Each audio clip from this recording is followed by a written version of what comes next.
மரணம் என்பது ஒரு பயணம். என்னுடைய ஒரு கவிதையில நான் சொல்லியிருக்கின்றேன். அதைத்தான் இன்னால் இல்லாஹி வ இன்னா இலைஹி ராஜிஊன் சொல்லுவோம். அங்கிருந்து வந்தோம், அங்கே போகிற ஒரு பயணம்.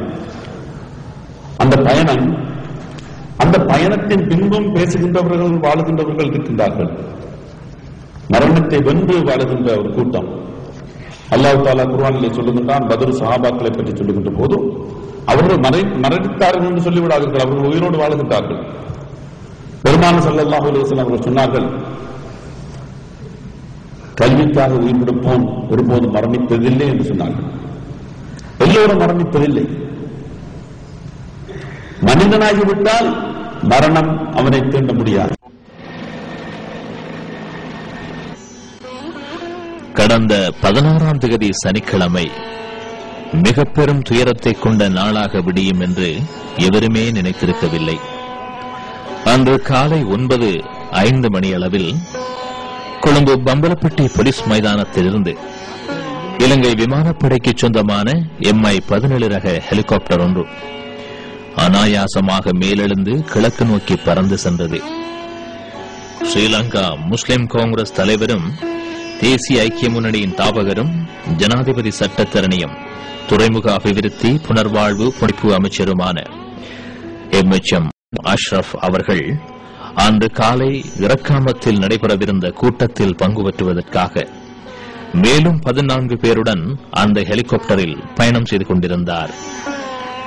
கொழும்பிலிருந்து 110 கிலோமீட்டர் தூரத்தில் உள்ள அரநாயக்க பகுதியில் இருக்கும் பைபிள் ராக் என்ற மலைப்பகுதியின் மேலாக அந்த ஹெலிகாப்டர் பறந்து கொண்டிருந்த போது திடீர் விபத்துக்குள்ளானது. பலத்த வெடியோசையுடன் தீப்பிழம்பாக ஹெலிகாப்டர் வானத்தில் வெடித்து சிதறியது. அமைச்சரும் அவருடன் பயணம் செய்த ஏனைய 14 பேரும் அந்த விபத்தின் போது அந்த இடத்திலேயே உயிரிழந்தார்கள். ஹெலிகாப்டர் சிதைவுகளின் மத்தியிலிருந்து கருகிய நிலையிலான சடலங்கள் மீட்கப்பட்டன. அமைச்சர் அஷ்ரப் அவர்களின் ஜனாசாவை சப்ரகமு மாகாண சுகாதார அமைச்சர் லலித் திசாநாயக்க அடையாளம் காட்டினார். அமைச்சர் அஷ்ரப் ஹெலிகாப்டர் விபத்தில் சிக்கி மரணமானார் என்ற செய்தி கிழக்கு மாகாணத்தை எட்டிய போது மக்கள் வாய்விட்டு கதறினார்கள். சோகம் தாழாமல் தலையில் அடித்து புலம்பினார்கள். அமைச்சரை வரவேற்பதற்காக மாபெரும் தோரணம் கட்டி அலங்கரிக்கப்பட்டிருந்த கிழக்கு மாகாண வீதியெங்கும் துயர வெள்ளம் கரை புரண்டது. வரலாறு காணாத சோகத்தில் கிழக்கு மாகாணம் மூழ்கிப் போனது. தமது சொந்த சகோதரனை இழந்த துயரத்தில் கிழக்கு மாகாண மக்கள் செயலிழந்து நிற்கின்றார்கள். மர்ஹூம் MHM அஷ்ரப் அவர்கள் 1948ஆம் ஆண்டு அக்டோபர் மாதம் 23ஆம் தேதி கிழக்கு மாகாணத்தின் சம்மாந்துறையில் பிறந்தார்.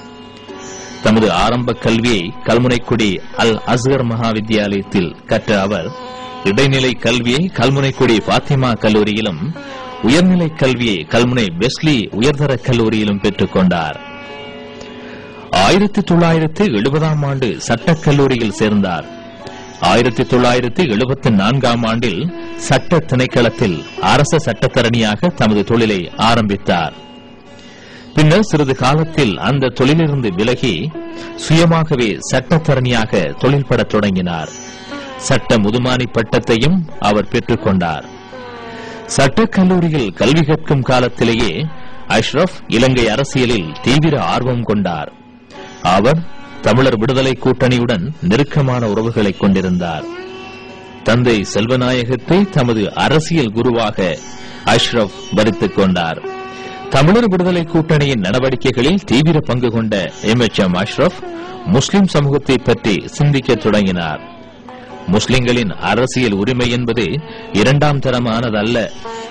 முஸ்லிம் மக்களுக்கும் ஏனைய இனத்தவரைப் போல அரசியல் உரிமையும் பாராளுமன்ற பிரதிநிதித்துவமும் வேண்டும் என்று முதன்முதலாக ஜனாப் சித்திலபே அவர்கள் எழுப்பிய உரிமை குரல் அஷ்ரப் அவர்களின் மனதில் பெரும் தீயாக மூண்டெழுந்தது.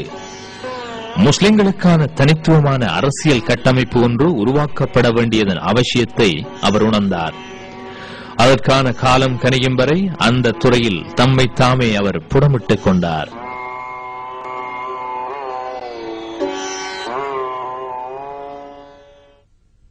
இன்று நடைபெறுகின்ற தேசிய மீலாது நபி விழா வரலாற்று முக்கியத்துவமிக்க ஒரு பெருவிழாவாகும். இந்த விழா இந்த நாட்டின் அரசியல் வரலாற்றில் மட்டுமன்றி இந்த நாட்டின் கலை கலாச்சார வரலாற்றிலும் ஒரு புதிய அத்தியாயத்தை தோற்றுவிக்கும் என்று நான் நம்புகின்றேன். கடந்த பல ஆண்டு காலமாக இந்த நாட்டில் விசேஷமாக வடகிழக்கிலே யுத்தம் ஒன்று ஓடிக்கொண்டிருக்கின்றது. மக்களெல்லாம் சண்டை பிடித்துக் கொண்டிருக்கின்றார்கள். உயிர்கள் எல்லாம் அழிந்து கொண்டிருக்கின்றன. சமூகங்கள் ஒன்றையொன்று கசப்பான உணர்வுகளோடு கண்களிலே விஷத்துடன் பார்க்கின்ற ஒரு காலகட்டத்தில் அல்ஹம்துலில்லாஹ் அல்லாஹ்வுடைய உதவியினால் அவனுடைய தூதர் ரசூலே கரீம் ஸல்லல்லாஹு அலைஹி வஸல்லம் அவர்களுடைய பரக்கத்தினால் ரஹமத்தினால் இன்று 3 சமூகங்களும் ஒன்று சேர்ந்து பெருமானார் ரசூலே கரீம் ஸல்லல்லாஹு அலைஹி வஸல்லம் அவர்களை அவருடைய பிறந்த தினத்தை மகிழ்ச்சியுடன் கொண்டாடுவதன் மூலம் இந்த நாட்டில் படிந்திருக்கின்ற இரத்த கரை இன்ஷா அல்லாஹ் இன்றிலிருந்து நீங்குவதற்கு ஆரம்பமாக போகின்றது என்பதை நான் மிகவும் சந்தோஷத்துடன் சொல்லிக் கொள்வதிலே பெருமகிழ்ச்சி அடைகின்றேன். ஸ்ரீலங்கா சுதந்திர கட்சி ஆட்சியின் போது கல்வி அமைச்சராக இருந்து முஸ்லிம் சமூகத்திற்காக பெரும் தொண்டாற்றிய அல்ஹாஜ் மர்ஹூம் டாக்டர் பதியுதீன் முகமது அவர்களுடன் சேர்ந்துழைக்க தொடங்கினார். ஸ்ரீலங்கா முஸ்லிம் கவுன்சிலில் இணைந்து தமது சமூகத்தின் உரிமைகளுக்காக குரல் கொடுக்க தொடங்கினார். மறைந்த ஜனாதிபதி ஜெயவர்தன ஒழுங்கு செய்த வட்டமேசை மாநாட்டில் கலாநிதி பதியுதீன் முகமது தலைமையில் கலந்து கொண்டு முஸ்லிம் மக்களின் கருத்துக்களை பிரதிபலித்தார். இந்த சந்தர்ப்பங்களின் போதெல்லாம் பெரும்பான்மை சமூகம் சிறுபான்மை இனங்களின் உரிமைகள் இரண்டாம் பட்சமானதாக கருதப்படுவதை அவர் கண்டுணர்ந்தார். சிறுபான்மை சமூகம் தனது தனித்துவங்களை அடையாளப்படுத்தி தனது உரிமைகளுக்காக போராடாதவரை அந்த சமூகங்கள் கையேந்தி நிற்க வேண்டிய அவல நிலையை அவர் அறிந்தார். இந்த நிலையில்தான் 1981 ஆண்டு செப்டம்பர் மாதம் 21ஆம் தேதி கிழக்கு மாகாணத்தின் காத்தாங்குடியில் ஸ்ரீலங்கா முஸ்லிம் காங்கிரஸ் உதயமானது. மர்ஹூம் எம்.எச்.எம். அஷ்ரப் அவர்களை தலைவராக கொண்ட ஸ்ரீலங்கா முஸ்லிம் காங்கிரஸ் வடக்கு கிழக்கில் உள்ள முஸ்லிம் மக்களை ஓர் அணியில் இணைப்பதற்கு பெரும் முயற்சி எடுத்தது. முஸ்லிம்களின் தனித்துவமான குரலாக அது ஒலிக்க தொடங்கியது. 1987ஆம் ஆண்டில் இந்திய அமைதியாக்கும் படையினரின் கண்காணிப்பின் கீழ் வடக்கு கிழக்கு மாகாணத்தில் நடைபெற்ற மாகாண சபை தேர்தலில் ஸ்ரீலங்கா முஸ்லிம் காங்கிரஸ் முதன்முதலாக அரசியல் பிரவேசம் செய்தது. எதிர்பார்த்ததற்கு மேலாக வடக்கு கிழக்கு முஸ்லிம் மக்கள் முஸ்லிம் காங்கிரசுக்கு ஏகோபித்த ஆதரவு வழங்கினார்கள். வடக்கு கிழக்கு மாகாண சபைக்கு 17 பிரதிநிதிகளை அவர்கள் தெரிவு செய்து அனுப்பினார்கள். முதலாவது தேர்தலிலே வடக்கு கிழக்கு மாகாண சபையின் எதிர்க்கட்சியாக ஸ்ரீலங்கா முஸ்லிம் காங்கிரஸ் பதவியேற்றுக் கொண்டது. 1989ஆம் ஆண்டில் நடைபெற்ற பாராளுமன்ற தேர்தலில் ஸ்ரீலங்கா முஸ்லிம் காங்கிரஸ் முதன்முதலாக போட்டியிட்டது. பயிற்சிக்களமான அந்த தேர்தலில் காங்கிரஸ் 4 இடங்களை கைப்பற்றியது. எம்.எச்.எம். அஷ்ரப், எம்.எல்.ஏ. ஹிஸ்புல்லா, ஏ. அபுபக்கர் என்னும் புகார்தீன் ஆகியோர் பாராளுமன்ற உறுப்பினர்களானார்கள். இந்த வெற்றி அஷ்ரப் அவர்களுக்கு மென்மேலும் முஸ்லிம் சமூகத்திற்காக போராட வேண்டும் என்ற எண்ணத்தை தூண்டியது. 1994ஆம் ஆண்டில் நடைபெற்ற உள்ளூராட்சி தேர்தலில் குறைந்தது 6 சபைகளையேனும் முஸ்லிம் காங்கிரஸ் கைப்பற்ற தவறுமாயின் இந்த பாராளுமன்ற பதவியை துறப்பேன் என்று அவர் சவால் விட்டார். 4 சபைகளை மட்டுமே ஸ்ரீலங்கா முஸ்லிம் காங்கிரஸ் கைப்பற்றியதால் தமது பாராளுமன்ற உறுப்பினர் பதவியை அவர் துறந்தார். எந்த சவாலையும் விடுப்பதற்கும் எந்த சவாலையும் ஏற்பதற்கும் அஷ்ரப் தயங்காதவர் என்பதை இந்த சம்பவம் உலகுக்கு உணர்த்தியது. 1994ஆம் ஆண்டில் மீண்டும் பாராளுமன்ற தேர்தல் இடம்பெற்றது. அப்போதிருந்த லிபரல் கட்சியுடன் ஸ்ரீலங்கா முஸ்லிம் காங்கிரஸ் கூட்டுச் சேர்ந்தது. அது மட்டுமன்றி அஷ்ரப் சந்திரிகா ஒப்பந்தம் ஒன்றும் கைச்சாத்திடப்பட்டது. வடக்கு கிழக்கில் மட்டும் தனது செயற்பாடுகளை மட்டுப்படுத்தி வைத்திருந்த முஸ்லிம் காங்கிரஸ் தேசிய ரீதியாக சிந்திக்கவும் செயற்படவும் தொடங்கியது.